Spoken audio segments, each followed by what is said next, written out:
বলি না, এটা কালকে ছেড়ে দিবেন, ঠিক আছে তো? ভালো করে ধরেন। হ্যাঁ শুনেন, দেখেন নারী বিষয়ক সংস্কার কমিশনের প্রতিবেদন, মানে একটা কমিশন করেছে, যে কমিশন হলো নারীদের আইনগুলো সংস্কার করবে। আচ্ছা বলেন, এদেশের বেশিরভাগ নারী ধর্মীয় না শাহবাগী? বেশিরভাগ নারী শাহবাগী না? মায়ের খাবেন উল্টা পাল্টা করলে। এদেশের বেশিরভাগ মানুষ ধর্ম পালন করে কি করে না? আপনি রাস্তা দিয়ে হাঁটবেন, দেখবেন একজন নারীর উড়নাটা গলায় রাখা, কিন্তু যখনই হুজুর দেখে টান দিয়ে মাথার উপর তুলে দেয়। এদেশের মানুষ মহিলা কপালে টিপ করে বের হয়, 1%ও না। আপনি শাহবাগে 1%ও নয়, সারা দেশে 99% মুসলমান মহিলা যারা ধর্মকে ফলো করে। প্রশ্ন হলো, আপনি যদি মহিলাদের সংস্কার করতে চান, তাহলে এদেশের সংখ্যাগুরু যে নারীরা আছে তাদের প্রতিনিধি থাকার দরকার আছে না নাই? সবগুলা শাহবাগী। এই শাহবাগীরা, এই শুনেন যুবকরা, এই শাহবাগীরা নারী বিষয়ের সংস্কার কমিশন প্রতিবেদন, দেখেন কত বড় প্রতিবেদন জমা দিছে, 318 পৃষ্ঠা। কয় পৃষ্ঠা? এখন এই 318 পৃষ্ঠা না, তুই 1000 পৃষ্ঠা দে, সেটা তোর বিষয়। কিন্তু লিখছে কি জানেন? আমি আপনাদেরকে একটু পড়ে শোনাই, একদম ভূমিকা থেকে পড়ে শোনাই। দেখেন 1 নাম্বার লিখতেছে যে আমাদের দেশে নারীরা বৈষম্যের শিকার কেন হয় জানেন? কি লিখতেছে আমি আপনাদেরকে একটু পড়ে শোনাই। ভূমিকা, এই যে দেখেন 33 নম্বর পৃষ্ঠা, ভূমিকা। বাংলাদেশের সংবিধানে জনপরিসরে নারী ও পুরুষের সমতা নিশ্চিত করা হয়েছে, তবে ধর্মভিত্তিক পারিবারিক আইনে নারীর প্রতি বৈষম্য বিদ্যমান।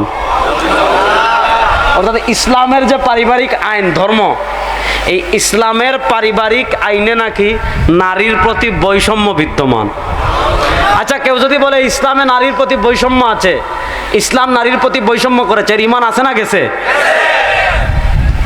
এরপরে কি লিখেছে জানেন? লিখেছে যেমন বিয়ে, তালাক, অভিভাবকত্ব ও উত্তরাধিকার, তাছাড়া অন্যান্য আইনেও নারীর প্রতি বৈষম্যমূলক বিধান রয়েছে। মানে ইসলামী শরিয়ায় বিশেষ 4টা জায়গায় নারীর প্রতি বৈষম্য করেছে। 4 জায়গা কি? বিয়ে, তালাক, অভিভাবকত্ব, উত্তরাধিকার। বিয়ের ক্ষেত্রে ইসলাম নারীর প্রতি বৈষম্য করেছে, তালাক দেওয়ার ক্ষেত্রে ইসলাম নারীর প্রতি বৈষম্য করেছে, অভিভাবকত্ব ওয়ালায়াত এর ক্ষেত্রে ইসলাম নারীর প্রতি বৈষম্য করেছে, উত্তরাধিকার সম্পদ পাওয়ার ক্ষেত্রে ইসলাম নারীর প্রতি বৈষম্য করেছে। এরপরে বলেছে শুধু এই 4 জায়গায় না, এই 4 জায়গায় তো আছে, এই 4 জায়গা ছাড়াও আরো অনেক জায়গায় ইসলাম নারীর প্রতি বৈষম্য করেছে। নাউজুবিল্লাহটা বড় আস্তে বললেন না, আরো আস্তে বলেন।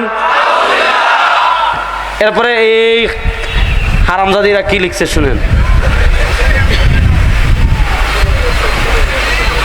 শুনেন এরা লিখেছে ধর্মীয় বিধানের ভিত্তিতে, শুনেন মনোযোগ দিয়ে শুনেন, ধর্মীয় বিধানের ভিত্তিতে পরিচালিত ব্যক্তিবাচক আইনগুলো নারীদের জন্য বিশেষ বৈষম্য সৃষ্টি করেছে।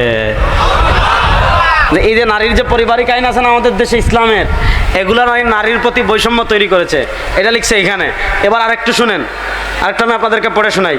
সংবিধান ও আইনের সংমিশ্রণে একটি দেশের রাজনৈতিক, সামাজিক ও অর্থনৈতিক রূপরেখা গঠিত হয়, যা একটি গণতান্ত্রিক রাষ্ট্রের জন্য অত্যন্ত গুরুত্বপূর্ণ ও অপরিহার্য। সংবিধানের 28 অনুচ্ছেদের অধীনে নারী ও পুরুষের বৈষম্যমূলক বিধান বিদ্যমান। বিশেষ করে এই লাইনটা বিশেষ করে শুনেন, মনোযোগ দিয়ে শুনেন, বিশেষ করে বিবাহ বিচ্ছেদ ও ভরণ পোষণের ক্ষেত্রে ধর্মীয় আইন অনুসরণ বাধ্যতামূলক হওয়ায় নারীরা বৈষম্যের শিকার হন। ভরণ পোষণের ক্ষেত্রে, বিয়ের ক্ষেত্রে নারীরা বৈষম্যের শিকার হয় কেন? কারণ নারীরা ইসলাম মানে। অর্থাৎ নারীরা বৈষম্যর শিকার হওয়ার 1 নাম্বার কারণ বলেছে যে এই বাংলাদেশে নারীরা বৈষম্য শিকার হওয়ার 1 নাম্বার কারণ হলো ধর্ম। নাউজুবিল্লাহ বাড়িতে জুড়ে বলবেন।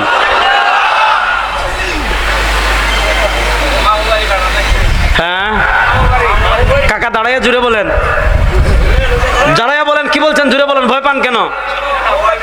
জুড়ে সবাইকে কি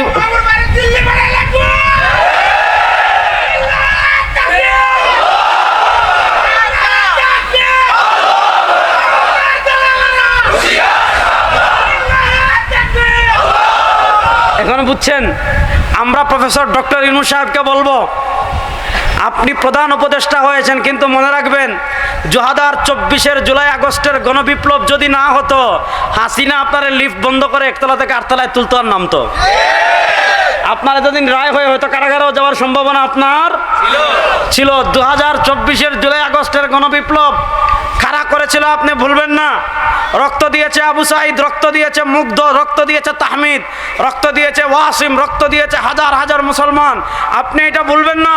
2024-এর জুলাই আগস্টের গণবিপ্লবে 2005 আগস্ট শেখ হাসিনা যেদিন পলায়ন করেছে, সেদিন ঢাকায় রাজপথে কারফিউ ভেঙে প্রথম যে লোক নেমে এসেছিল, তিনি আমাদের নেতা মুফতি সৈয়দ ফয়জুল করিম সাহেবের চরমনায়। সেদিন মুফতি ফয়জুল করিমের সাথে চিনে রাখেন, সেদিন মুফতি ফয়জুল করিমের সাথে কারফিউ ভেঙে যারা প্রথম ঢাকার রাজপথে নেমে এসেছিল, তার ভিতরে রেজাউল করিম আবরারও ছিল। সুতরাং ফাইজলামি করবেন না, ফাইজলামি সহ্য করা হবে না।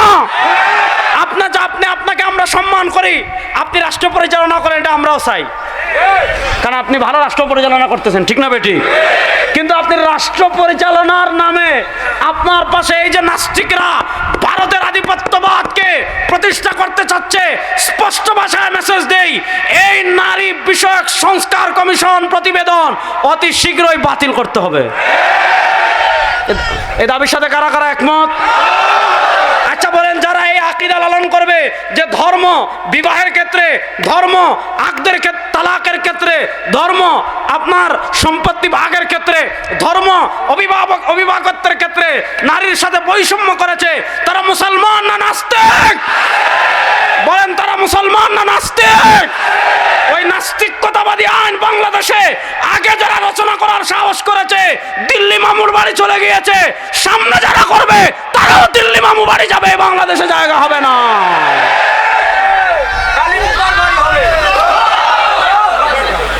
ভাই বলতেছে খালি জুতার বাড়ি হবে। ভালো করে বুঝেন ভাই, মাইক নেই না, ভালো করে বুঝেন। তারা লিখছে কি জানেন?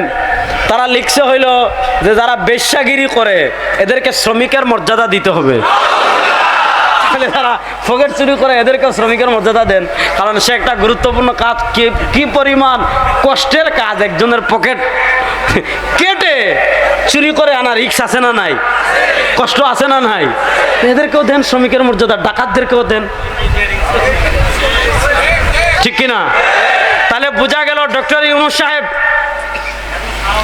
আপনাকে বিতর্কিত করার জন্য, আপনার উপর মানুষের যে আস্থা বিশ্বাস তৈরি হয়েছে, বিগত 52 বছরে শহীদ প্রেসিডেন্ট জিয়াউর রহমান ছাড়া খুব কম শাসক এমন আসেন যার উপর এত মানুষের সমর্থন ছিল, ঠিক না বেঠিক?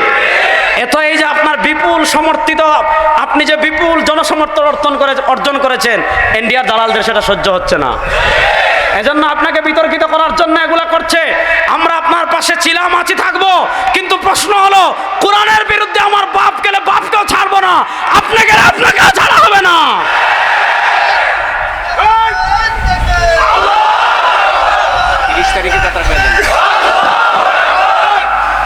আর কিছু নাই, শেষ কথা ভালো করে বুঝেন। আমি আপনাদেরকে সহজ করে বলে যাই, তারা আমাদের মাথায় ঢুকিয়ে দিয়েছে ধর্মনিরপেক্ষতা। ধর্মনিরপেক্ষতার ব্যাখ্যা করে আজকে আপনাদের থেকে বিদায় নেব। মনোযোগ, আসেননি আমার সাথে? আমাদের ধর্ম আর অন্যান্য ধর্মের ভিতর পার্থক্য আছে না নাই? দেখেন, হিন্দু ধর্ম আর আমাদের ধর্মের পার্থক্যের জায়গা বুঝাই। খ্রিস্টান ধর্ম, বাই সাউন্ড আগের মতো রাখো। আমি বলতেছি সমস্যা নেই, সাউন্ড আগে যেভাবে ছিল ওইভাবেই রাখো, কমাই রাখো, এদিকে কমাও, বাহিরে বাড়াও, শোনা যায়। আর মাইক না থাকলেও ওয়াজ হবে ইনশাল্লাহ। যখন মাইক ছিল না তখন ওয়াজ ছিল না, তো মাইক দিয়ে কী করবেন? সমস্যা নাই, শুনলেই হয়েছে। আমার গলা জুড়ে আছে, আমি যে জুড়ে কথা বলতেছি ও পিছন থেকে মাইক না হলেও শোনা যাবে, ঠিক না ভাই? ঠিক কথা ভালো করে বুঝেন। আমাদের ধর্ম আর অন্যান্য ধর্মের পার্থক্যের জায়গাটা আমি বুঝাই।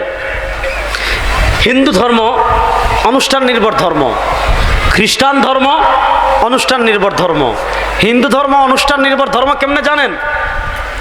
যখন পূজার সময় আসবে, মূর্তি বানাবেন, প্রাসাদ বানাবেন, খাওয়া খাবেন, 3-4 দিন উৎসব করবেন, তারপরে ট্রাকে মূর্তি তুলে নেচে নেচে নেচে নেচে নেচে নেচে একদিন না মূর্তি নদীতে ফেলাই দিবেন। বাস, আপনি টাটকা হিন্দু, পাক্কা হিন্দু। ঠিক আছে, প্রশ্ন হলো তার ধর্মে পূজা আছে, উৎসব আছে, এখন সে হাঁটবে কেমনে? তার ধর্ম মাথা কামায় না, যেভাবে মন চায় হাঁটো। সে খাবে কেমনে? তার ধর্ম মাথা কামায় না, যেভাবে মন চায় খাও। সে ঘুমাবে কেমনে? তার ধর্ম মাথা কামায় না, যেভাবে মন চায় ঘুমাও। সে ব্যবসা করবে কেমনে? তার ধর্ম মাথা কামায় না, যেভাবে মন চায় ব্যবসা করবে। সে রাজনীতি করবে কেমনে? যেভাবে মন চায় করো, তার ধর্ম মাথা কামায় না। সে রাষ্ট্র পরিচালনা করবে কিভাবে? যেভাবে মন চায় করো, তার ধর্ম মাথা কামায় না। সে সংসদ চালাবে কেমনে? তার ধর্ম মাথা কামায় না, যেভাবে মন চায় চালাও। খ্রিস্টানদের রাজ্য পরিচালনার মৌলিক মূলনীতি ছিল কায়সার কায়সার, গির্জা গির্জা। ধর্ম থাকবে ধর্মের জায়গায়, রাষ্ট্র থাকবে রাষ্ট্রের জায়গায়। রাষ্ট্র কেমনে চলবে? ধর্ম মাথা কামাবে না। রাষ্ট্রের সংসদ কেমনে চলবে? ধর্ম মাথা কামাবে না। রাষ্ট্রের ক্ষমতায় কারা আসবে? ধর্মের মাথা কামাবে না। রাষ্ট্রের আইন কি হবে? ধর্ম মাথা কামাবে না। রাষ্ট্রের সংবিধান কি হবে? ধর্ম মাথা কামাবে না। রাষ্ট্রের অর্থনীতি কি হবে?